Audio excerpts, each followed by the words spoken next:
PFI ನಿಷೇಧಿಸ್ತಾ ಇದ್ದಂತೆ ದೇಶದ ಹಲವು ನಗರಗಳಲ್ಲಿ ಸಂಭ್ರಮ ಜೋರಾಗಿತ್ತು, ಜೊತೆಗೆ ಆತಂಕನೂ ಸೃಷ್ಟಿಯಾಗಿತ್ತು. ಎಲ್ಲೆಲ್ಲಿ ಏನೇನಾಯಿತು ಅನ್ನೋದನ್ನ ಬನ್ನಿ ನೋಡೋಣ.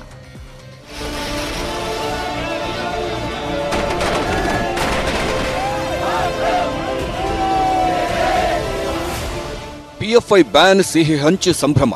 ದೇಶಾದ್ಯಂತ ಪಿಎಫ್ಐ ಸಂಘಟನೆಯನ್ನ ಬ್ಯಾನ್ ಮಾಡಿದ್ದಕ್ಕೆ ಹಿಂದೂ ಸಂಘಟನೆಗಳು ಸಿಹಿ ಹಂಚಿ ಸಂಭ್ರಮ ಪಡ್ತಿವೆ. ಬಾಗಲಕೋಟೆಯಲ್ಲಿ ಶ್ರೀರಾಮ ಸೇನೆ ಸಂಸ್ಥಾಪಕ ಮುತಾಲಿಕ್ ಸಿಹಿ ಹಂಚಿದ್ರು, ಪಟಾಕಿ ಸಿಡಿಸಿದ್ರು.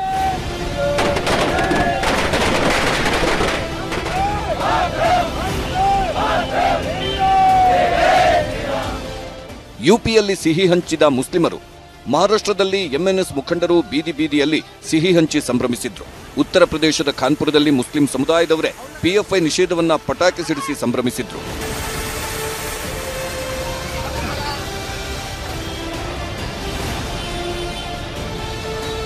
ಬಿಸ್ನೆಸ್ ಲೋನ್ ಕೊಡಿ ಅಂತ ಬ್ಯಾಂಕಿಗೆ ಹೋದ್ರೆ ಬಿಸ್ನೆಸ್ ಪ್ಲಾನ್ ಕೊಡಿ ಅಂತ ಅವ್ರು ಕೇಳ್ತಾರೆ.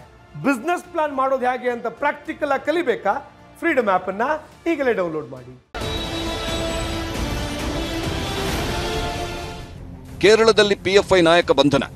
ಪಿಎಫ್ಐ ನಿಷೇಧದ ಬೆನ್ನಲ್ಲೇ ಸಭೆ ನಡೆಸುತ್ತಿದ್ದ ಕೇರಳದಲ್ಲಿ ಪಿಎಫ್ಐ ರಾಜ್ಯ ಪ್ರಧಾನ ಕಾರ್ಯದರ್ಶಿಯನ್ನ ಕೇರಳ ಪೊಲೀಸರು ಬಂಧಿಸಿದ್ರು. ತಮಿಳುನಾಡಿನ ಚೆನ್ನೈನಲ್ಲಿ ಪಿಎಫ್ಐ ಕಚೇರಿ ಬಳಿ ಜನ ಸೇರುತ್ತಿದ್ದಂತೆ ಎಲ್ಲರನ್ನೂ ಕಳಿಸಿ ಬಿಗಿ ಭದ್ರತೆ ಒದಗಿಸಿದ್ರು. ಪಿಎಫ್ಐ ಕಚೇರಿಗಳಿಗೆ ಬೀಗ. ದೇಶದ ಬಹುತೇಕ ಪಿಎಫ್ಐ ಕಚೇರಿಗಳನ್ನ ಆಯಾ ರಾಜ್ಯಗಳ ಪೊಲೀಸರು ಸೀಸ್ ಮಾಡುತ್ತಿದ್ದಾರೆ. ಬೀಗ ಹಾಕಿ ಸೀಲ್ ಮಾಡಿ ಮತ್ತೆ ತೆಗೆಯದಂತೆ notice ಅಂಟಿಸುತ್ತಿದ್ದಾರೆ.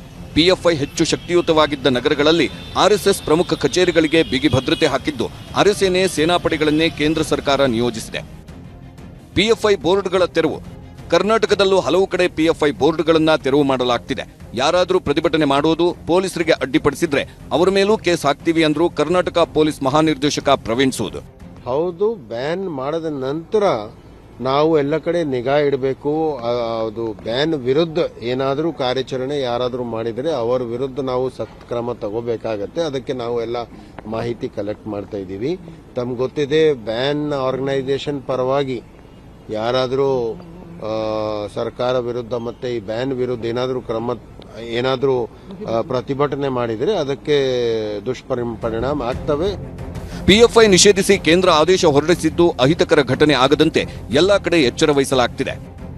Bureau report, news 18 Kannada.